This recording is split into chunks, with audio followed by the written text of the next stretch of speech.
నంద్యాల నంది పైపులు రైతు రాజ్యానికి తిరిగి స్వాగతం. విత్తనం కావాలంటే అటు ప్రభుత్వ సంస్థలపైన గానీ ఇటు ప్రైవేట్ సంస్థలపైన గానీ ఆధారపడడం తెలిసిందే. అంతేకాదు వారు చెప్పిన ధరకు విత్తనాలను తెచ్చుకొని పంటల్ని సాగు చేస్తుంటారు రైతులు. అయితే రైతు సదానందం మాత్రం తానే సైంటిస్ట్గా మారి మేలైన రకాల సాయంతో వంగడాలను తయారు చేసి సరఫరా చేస్తున్నారు. ప్రయోగశీలిగా మారిపోయి నిరంతరం కష్టపడుతున్న రైతు సదానందాన్ని ఇప్పుడిప్పుడే పలు ప్రాంతాల రైతులు గుర్తిస్తున్నారు. ఆయన సూచనలు సలహాలు తీసుకుంటూ వ్యవసాయాన్ని లాభసాటిగా మార్చుకుంటున్నారు.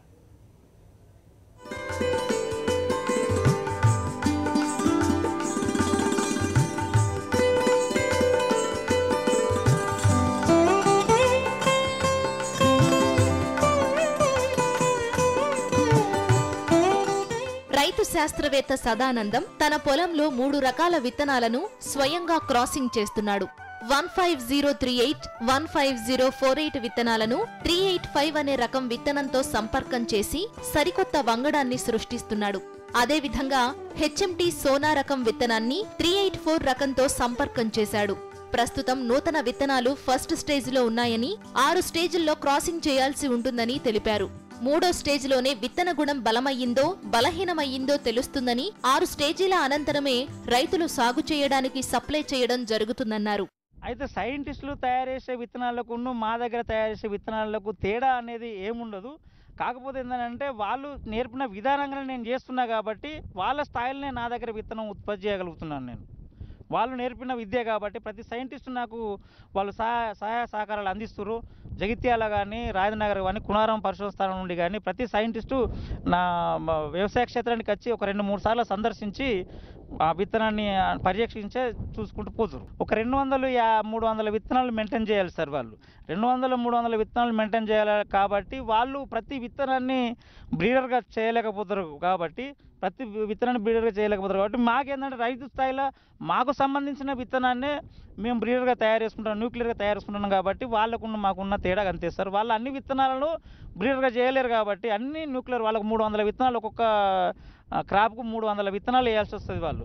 కాబట్టి ప్రతి విత్తనం వాళ్ళు న్యూక్లియర్ వేస్తారు కానీ బ్రీడర్గా అంటే న్యూక్లియర్ విత్తనాన్ని 300 రకాల విత్తనాలను అందుబాటులోకి తేలేకపోతారు. కాబట్టి ఏదో 2-3 రకాల విత్తనాలని వాళ్ళు ఎంచుకొని వాళ్ళు తీసుకొస్తారు. మన రైతు స్థాయిలో కూడా మేము నాకు సంబంధించిన విత్తనాన్ని వరకే నేను న్యూక్లియర్ చేసుకుంటాను. కాబట్టి 12 రకాలు ఎందుకంటే విత్తనాలు నేను కూడా ఒక R&D ఫామ్ లెక్క చేయాలి. ఒక సైంటిస్టు చేస్తుండు కాబట్టి ఆ విధానంగా చేయాలి. ఆ సైంటిస్ట్ తోటి మన్ననలు పొందాలి అనే కోరికతోటి నేను కూడా 12 రకాల విత్తనాలను. పెద్దగా చదువుకోని రైతు శాస్త్రవేత్త సదానందం ఉన్నత విద్యను అభ్యసించి శాస్త్రవేత్తలుగా పనిచేస్తున్న వారికి ఏమాత్రం తీసిపోవడం లేదు.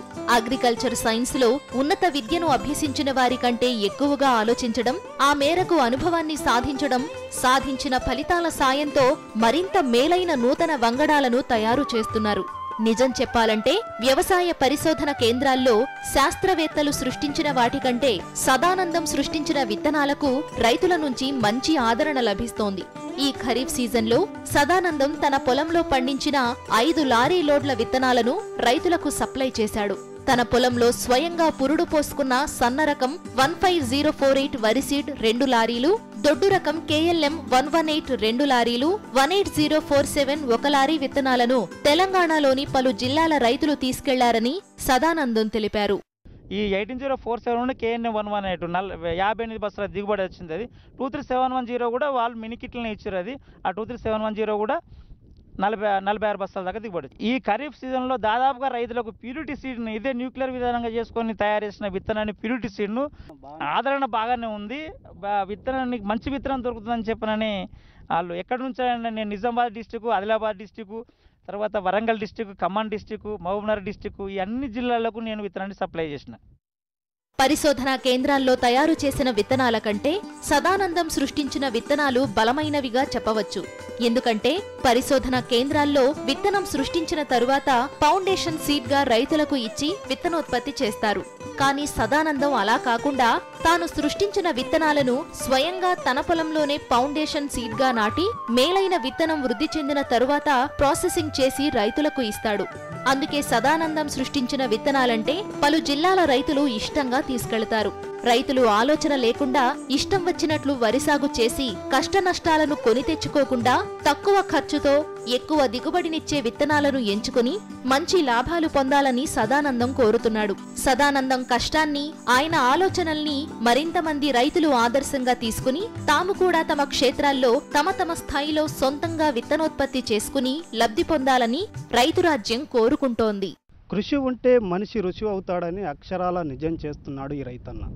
చదువుకున్నది తక్కువే అయినా తనకున్న పరిజ్ఞానంతో నూతన విత్తనాలను తయారు చేసి ప్రయోగాల సదానందంగా మారాడు. తక్కువ పెట్టుబడితో ఎక్కువ దిగుబడినిచ్చే విత్తనాలను తయారు చేస్తూ అభినవ సైంటిస్టుగా అన్నదాతలకు ఆదర్శంగా నిలుస్తున్నాడు. రైతన్నను ఆదర్శంగా తీసుకుంటే నిజంగానే ప్రతి రైతు రాజులా బతుకుతాడు. వీడియో జర్నలిస్ట్ సతీష్తో కరెస్పాండెంట్ విజయేందర్ రెడ్డి, సాక్షి న్యూస్, కరీంనగర్. అధికారుల నిర్లక్ష్యం, షాపుల దురాశ రైతుల పాలిట శాపంగా మారుతోంది. కరీంనగర్ జిల్లా వీణవంక మండలం కొండపాక గ్రామంలో రైతులు ఆర్జే బయోటెక్ మొక్కజొన్న విత్తనాలు వేశారు. 20-25% మాత్రమే మొలకెత్తాయని, ఆ మొలకెత్తినవి కూడా సక్రమంగా లేవని రైతులు ఆవేదన చెందుతున్నారు. ఎకరానికి 10,000 నుండి 12,000 రూపాయల దాకా ఖర్చు పెట్టామని చెప్తున్న రైతులు న్యాయం కోసం ఎదురు చూస్తున్నారు. అధికారుల దృష్టికి తీసుకెళ్లినప్పటికీ ఎవరూ తమకు సాయం చేయడానికి ముందుకు రావడం లేదని, స్థానిక నేతలైనా కలగజేసుకోవాలని వారు డిమాండ్ చేస్తున్నారు. నేను ఆర్జే అనే వెరైటీ 2 ఎకరాలు వేసినాను. మొలక శాతం చాలా తక్కువ వచ్చింది. మరి మాకు నేను చెడగొడతా అనుకున్న చేను కూడా ఆపేసుకున్నాను. మాకు మరి ప్రభుత్వం కట్టిస్తుందో కంపెనీ కట్టిస్తుందో, మరి విత్తనం ఖరీదు హెవీగా ఉన్నది. మేము చాలా లాస్ అయినాము. ఇప్పుడు ఎకరా ఒక్కటికి 10-12 రూపాయల ఖర్చు ఇప్పటికే వచ్చేసింది.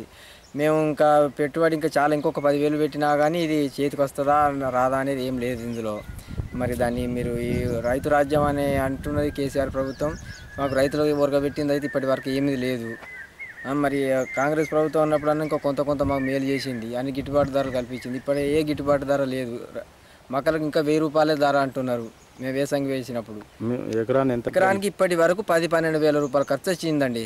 మేము ట్రాక్టర్ రోడ్ దున్నింది కానీ అన్నీ చేసినవి, విత్తనం కాస్టు, కూలీ రేట్లు ఇవన్నీ కలుపుకుంటే 12,000 రూపాయలు ఖర్చు వచ్చింది. ఈ ఊళ్ళో దాదాపు ఒక 80 నుండి 100 ఎకరం పెట్టినామండి.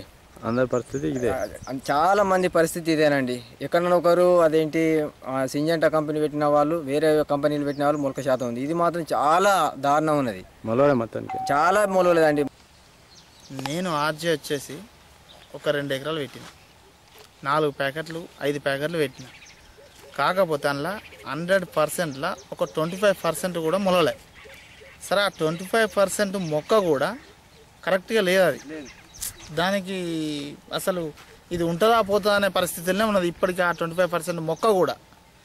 అయితే మేము ఒక ఎకరానికి వచ్చేసి 10,000 నుంచి 12,000 వరకు ఖర్చు వచ్చింది. ఇటు ట్రాక్టర్కి, వానికి విత్తనం వేసిన వాళ్ళకి, ఈ నాగాన్లకు వచ్చేసి లీడర్లు వీళ్ళు స్పందించి మాకు రైతులకు మేలు చేకూర్చగలరని మా యొక్క మనవి. మాకు రైతులకు ఎట్టి పరిస్థితులు న్యాయం జరగాలని మేము కోరుకుంటాం. నంద్యాల వారి నంది పైపులు సమర్పించు రైతు రాజ్యం కార్యక్రమంపై మీ అభిప్రాయాలు, సూచనలు పంపండి. అంతేకాదు మీ సందేహాలను కూడా పంపొచ్చు. వాటికి నిపుణుల చేత పరిష్కారాలు ఇప్పించి టీవీలో ప్రసారం చేస్తాం. మా address Raithu Rajyam, Sakshi TV, Sakshi towers, 6-3-249/1, road number 1, Banjara Hills, Hyderabad 500034.